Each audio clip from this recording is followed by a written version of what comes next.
My name's Ian Francis. I'm director of the Flatpack Film Festival. So I came to Birmingham nearly 20 years ago now. I was studying film at Warwick, and I got a voluntary role at a film festival, and somehow I've ended up doing film festivals ever since. So I worked for other people for a while, then I left that festival, and when I came away I brought some kit with me. I took a screen and a projector, and I got really interested in doing screenings in unconventional places, showing films in bars and churches and community centres and what have you. So it kind of grew out of that, I guess. We ran a film night in a pub called 7 Inch Cinema.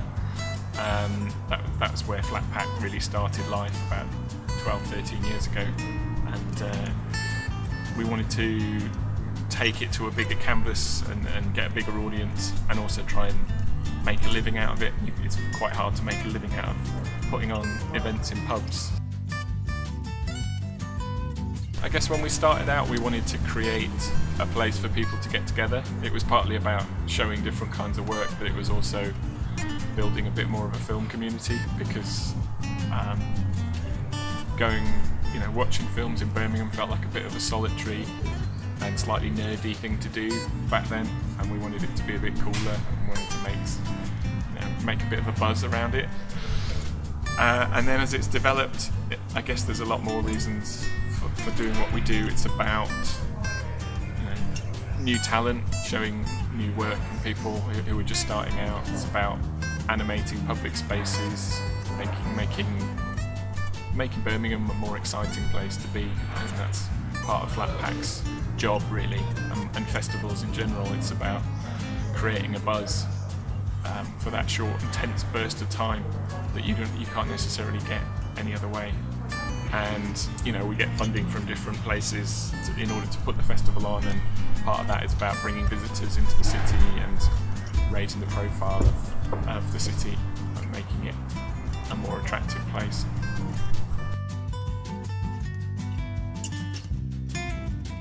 There was just so much stuff that you would never get to see in the cinema, particularly all the kind of stuff that was exploding online, music videos, experimental stuff, shorts.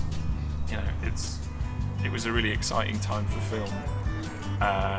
You could view it online, but you couldn't necessarily view it in a crowd of people, and we've always been big believers in the communal experience, getting people together.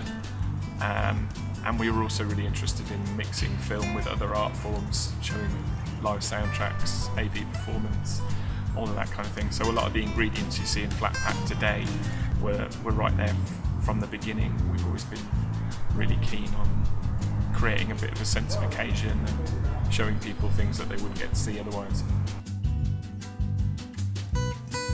We've always had a young audience, not deliberately, just because of the way we present ourselves, I guess. I think you often find with film festivals that it's a slightly older industry crowd, or it's more kind of film aficionados, but because of the kind of social element of the festival, the fact that we use lots of different venues, lots of shorts, lots of performance, I think this year around half our audience was under 13, so it's always had a really young crowd, and a lot of the work that we show is by people starting out as well. We get lots of submissions from student filmmakers and people who are just kind of embarking on their filmmaking career. And a lot of younger people work on the festival as well. We have loads of volunteers. Our team is quite young generally, and it's a young place, Birmingham. It's as you probably keep hearing, it's the youngest city in Europe and all of that. And I think it's our responsibility to try and reflect what's going on around us in Birmingham. I'd like people to feel like they can put on their own events or start their own festivals, that you don't have to be an expert to do those things. There's a lot of mystique around organising events, and when we started it was really just working it out for ourselves, putting a projector and a screen in a pub and trying things out. And there's a lot of doom and gloom about funding and how difficult it is for young people, and in some ways yes, it's true, there are less opportunities, but there are also There's still, there's loads of avenues you can pursue. So I just think it's important that we've got fresh blood coming in all the time. And so we try and make sure that we're working with young programmers, that we've got events that are driven by new voices, that it's not just us foisting things on people. And like I said, volunteering is a really popular way in. People help out on the festival and they end up meeting other like-minded people, putting on their own events. That's exactly the kind of thing that we're set up to do, really. It's a really exciting time for Birmingham, I'd say. I think, like, having been here nearly 20 years, it feels like there's a real energy at the moment. And not just a developers and gentrification, but a lot of new people coming in, putting on different kinds of events. And, there's stuff like City of Colours and the kind of food scene here. It feels lively. From a Flatpack point of view, I guess it's about growing, getting more visible. You're always struggling to make your voice heard. There's so many other things going on. I'd like everyone in the city to know about Flatpack and feel part of it in some way. That's the kind of challenge that we set ourselves. So try and make sure it's impossible to miss, that we've got more things going on in public spaces, and we're doing more outdoor work perhaps. It's something that we've only done little bits of, and the British summer can be a little bit unpredictable, but we're keen to spread our wings and try out that kind of thing a bit more.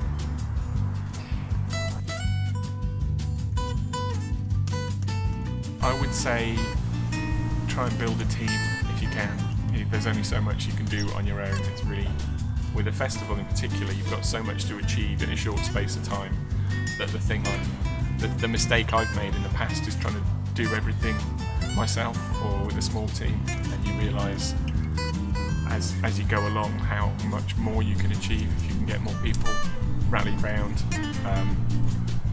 I think having a strong central idea really helps, and a clear sense of what's different about your event, because like I say, there's so many things going on, it's easy to get drowned out.